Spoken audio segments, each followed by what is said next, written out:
The economic calendar, it's the calendar for all the publications, for all the numbers we explained.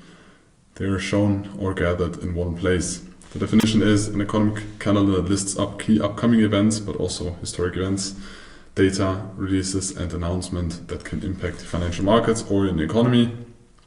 The importance for traders is that the release of those data often results in market volatility.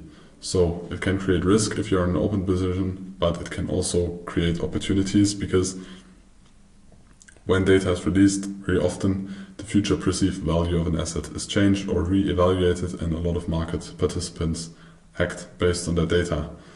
So you should know when the data is published. Either you only trade technicals, then you need to know it because then there's going to be volatility in the market you need to adapt to, or you integrated fundamentals into the trading strategy, and then you of course need to check it every day and analyze the data.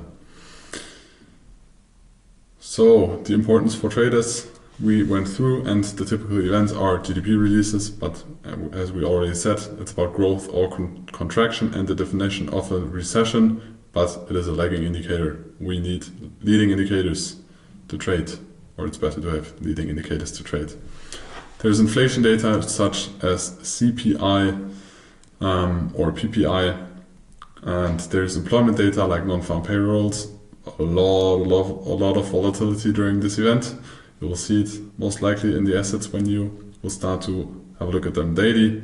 And there are central bank announcements. There can be also very much volatility during those events.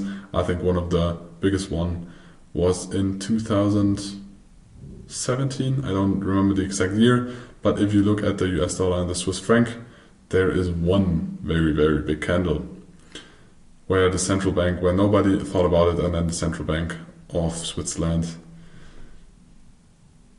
made a decision, and a lot of market participants did not thought that this decision will happen, and then you will see the impact. Have been very illiquid and big price movements. Either some people made a lot of money, but also some people lost a lot of money. That's why you need negative capital protection on your broker. It doesn't matter which broker.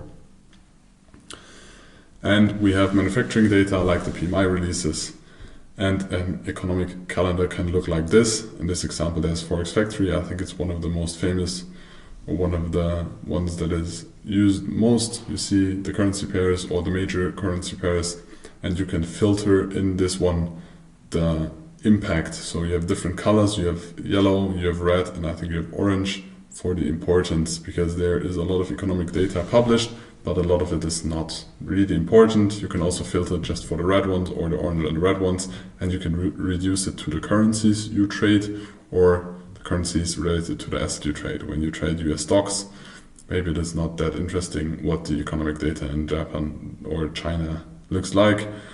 So you can reduce the information, because more information does not mean better performance. You should nowadays, especially in the 21st century, try to reduce the information or data input you get, because otherwise it will distract you.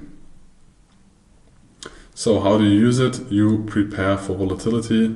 Before CPI or non-farm payrolls, you should adapt your position, or not open a position directly before that without knowing that news are going to be published.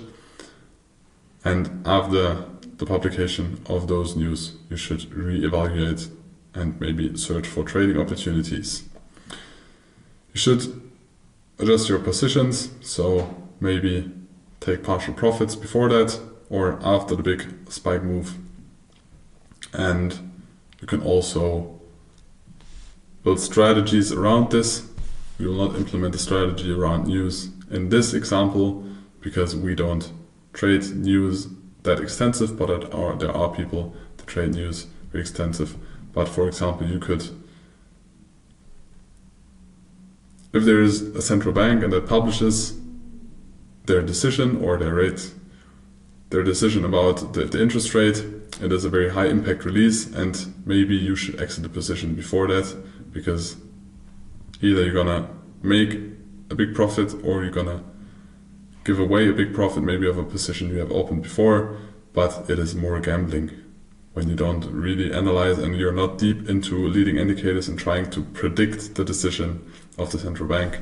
It can be more gambling, and we don't want to gamble. We want to be the casino, so we have a statistical edge, and that is mainly technical.